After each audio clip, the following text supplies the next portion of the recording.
It all started when I began trusting the wrong person. I never thought this would happen to me. Daniel and I had been together for almost 2 years.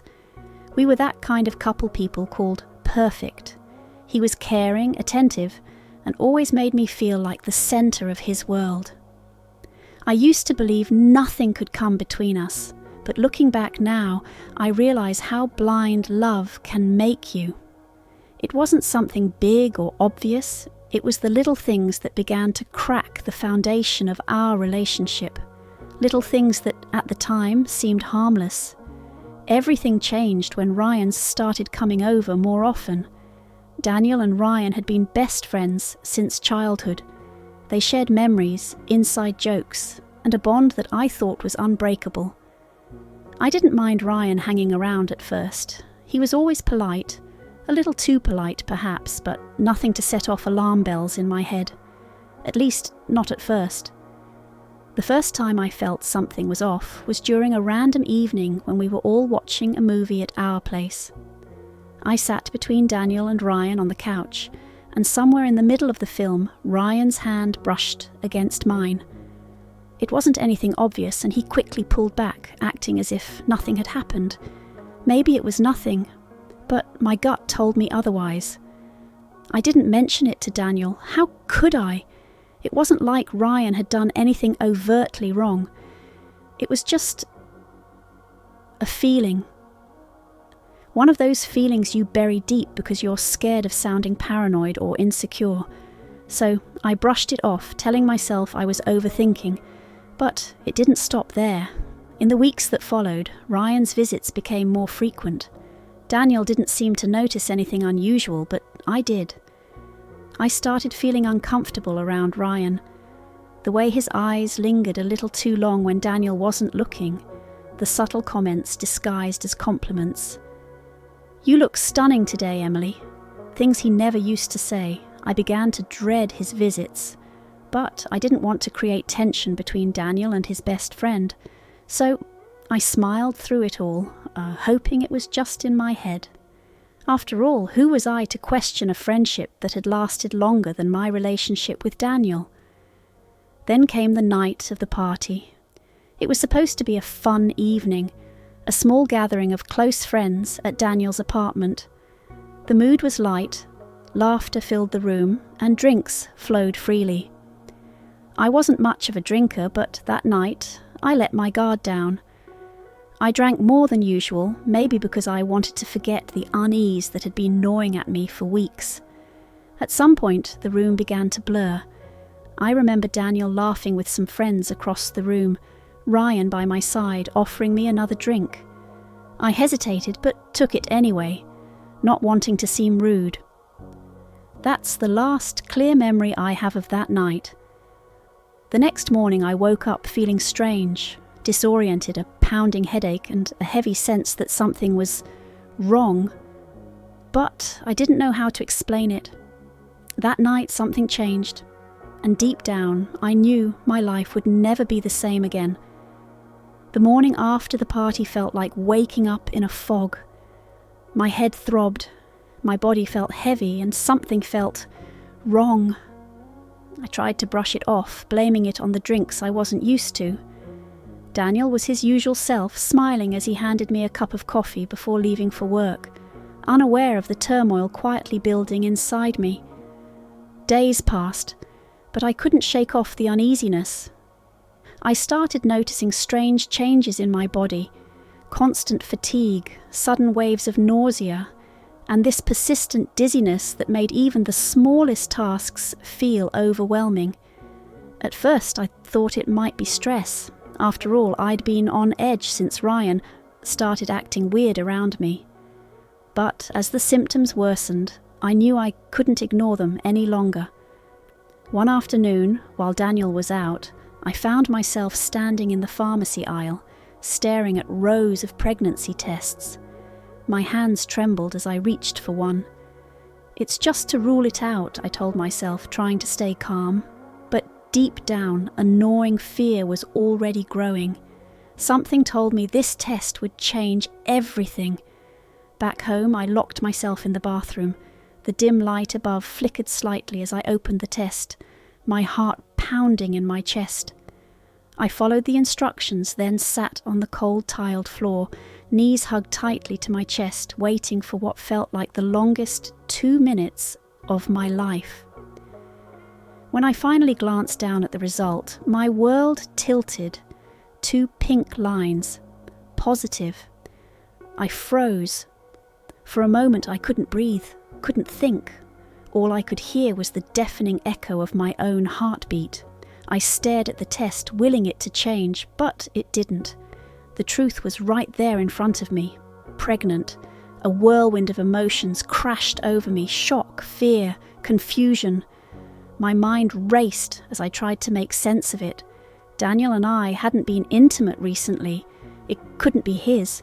The realization hit me like a bolt of lightning, sending a shiver down my spine.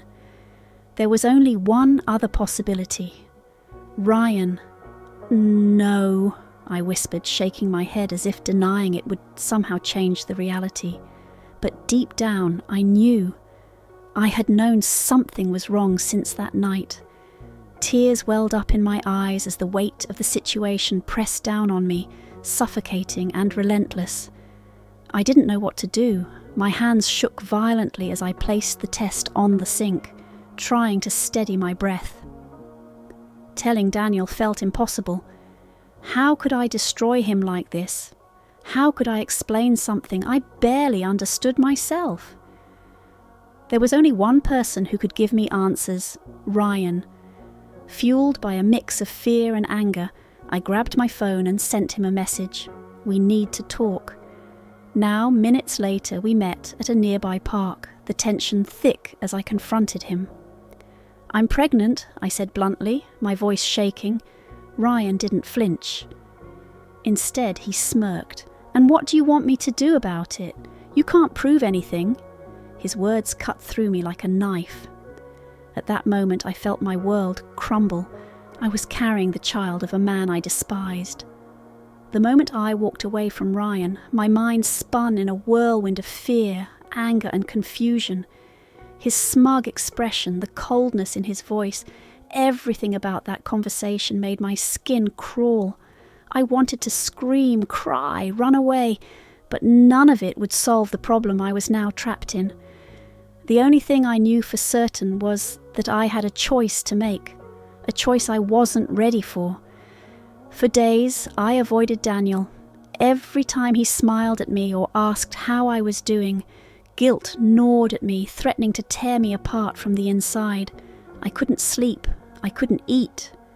My thoughts kept circling back to one question. Should I tell him the truth? The very thought of losing him made my heart ache, but hiding something this big felt even worse. How could I look him in the eye, knowing what I was carrying inside me? One afternoon, I found myself wandering aimlessly through the city.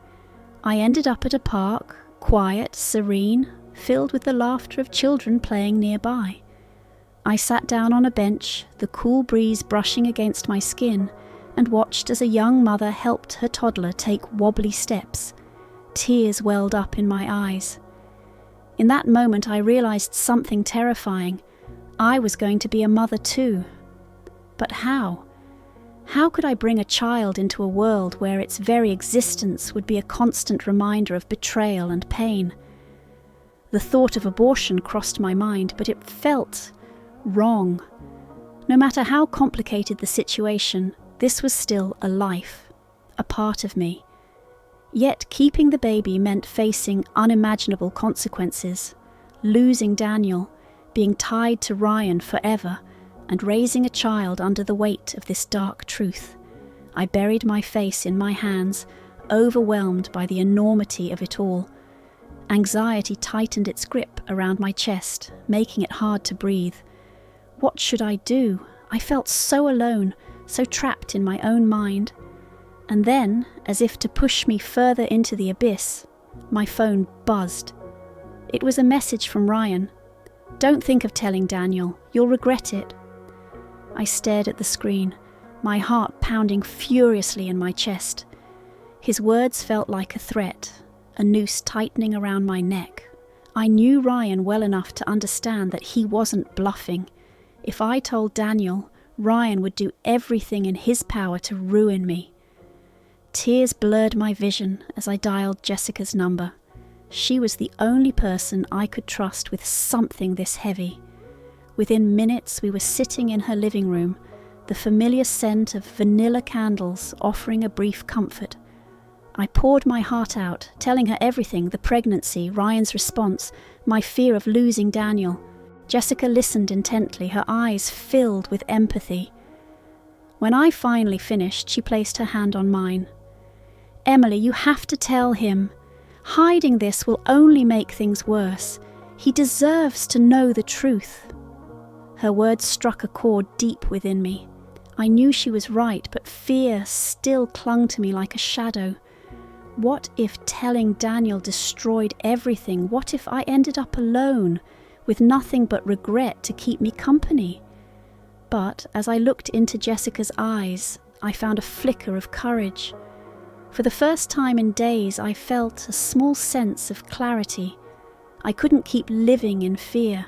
I had to face the truth, no matter how painful it might be. "I decided to do it," I whispered, more to myself than to Jessica. "I'm going to tell Daniel, no matter what the consequences." That evening felt different, heavier, as if the walls themselves could sense what was about to unfold. I sat on the couch, clutching my hands tightly together to stop them from trembling. Daniel was in the kitchen, humming a tune as he prepared dinner, oblivious to the storm brewing inside me. I tried to find the right words in my head, but nothing seemed enough. How do you tell someone you love that everything you had together might end with a single conversation? Finally, I took a deep breath and said, "Daniel, can we talk?" He turned, wiping his hands on a dish towel, a hint of concern flickering in his eyes. "Sure. Everything okay?" No, everything wasn't okay. My heart pounded as I struggled to keep my voice steady. I have to tell you something. It's important." I could see the worry deepen on his face as he walked over and sat beside me. "You're scaring me, Emily. What's going on?" For a moment, I couldn't speak. My throat felt dry, my chest tight. But I knew this was it. There was no turning back. "I'm pregnant." Daniel's eyes widened in surprise, followed by a brief flicker of joy. You're pregnant? That's amazing," he said, reaching for my hand. But when he saw the tears streaming down my face, his smile faded. "Emily, why are you crying?" I pulled my hand away, the weight of the next words pressing down on me like a boulder. "It's not yours, Daniel." The room fell into an unbearable silence. I could see the disbelief in his eyes, the way his mind tried to process what I had just said. Slowly he stood up, pacing the room as if movement could help him make sense of it all. "What do you mean it's not mine?" he asked, his voice strained. Tears blurred my vision as I tried to explain. "It happened after the party. I don't even remember how. I didn't mean for it to happen, Daniel, I swear. I was scared, confused. I didn't know what to do." He turned to face me, anger and heartbreak written all over his face. "You didn't know what to do, so you hid it from me. You let me believe everything was fine while you carried his child." "I didn't know how to tell you. I was afraid of losing you," I cried, my voice breaking under the weight of my guilt. Daniel let out a bitter laugh, running his hands through his hair. "Well, congratulations, Emily. You've succeeded. You didn't just lose me, you destroyed everything we had." His words cut deep, each one a dagger to my heart. I wanted to plead, to beg him to understand, but I knew it was futile. There was no coming back from this. He grabbed his jacket, pausing briefly at the door. "I need time," he muttered before walking out, leaving me alone with the silence.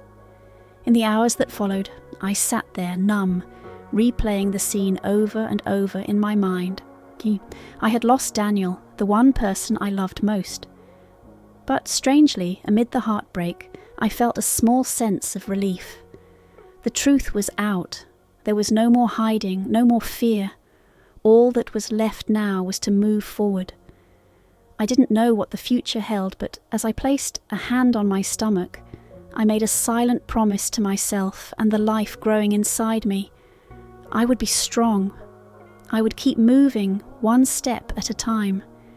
In the end, I lost the man I loved, but I found something even more important, myself, and that was the beginning of a new story.